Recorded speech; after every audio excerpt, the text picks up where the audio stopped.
I will be discussing McAdam's Contamination and Redemption. August 26, 2013.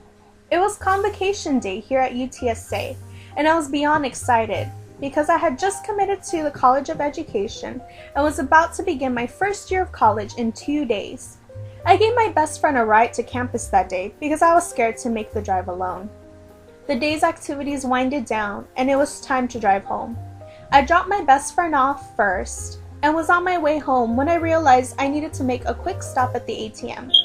I was just thinking to myself what a great day it had been and how excited I was to start school in 2 days. I was in the middle lane waiting to turn left. A car that was approaching stopped due to traffic and left enough room for me to go through. Being an inexperienced driver, I took the turn and didn't see the truck approaching in the lane next to him. I will never forget the ringing in my ear and the thought that this had to be a dream. This could not be happening to me. This was truly my contamination. I jumped out of my car crying hysterically. I could not believe what happened. My car was totaled. I could not stop crying. A few cars stopped to assist, but I had the worst asthma attack of my life. I was rushed to the hospital and soon was able to breathe normal again. A million things were running through my head, but most of all, I was so stressed at how I was going to get to school that week. I was a commuter student and lived about 30 minutes from campus, so I was completely at a loss without my car. I was devastated because I had only got my car 2 months before this accident. I saved up all my money and was so proud of this purchase, and now it was gone. I spent that night so stressed because I was unsure of how I would get to school. I toughed it up and decided to look up the bus schedule.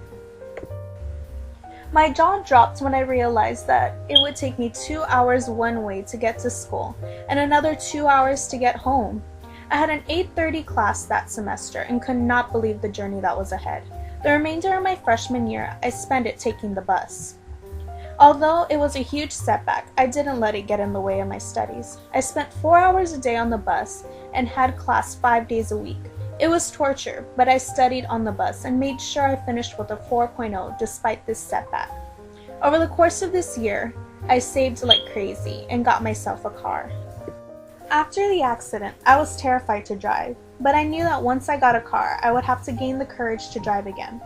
Fall 2014, I bought myself another car, and although it took me a while to finally feel comfortable on the road again, it got me where I needed to go, and I am grateful for that.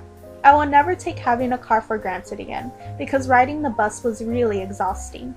I am happy I learned how to take the bus because in the case of an emergency, I still know how to get around town. But as far as having my own car again, my path was truly redeemed.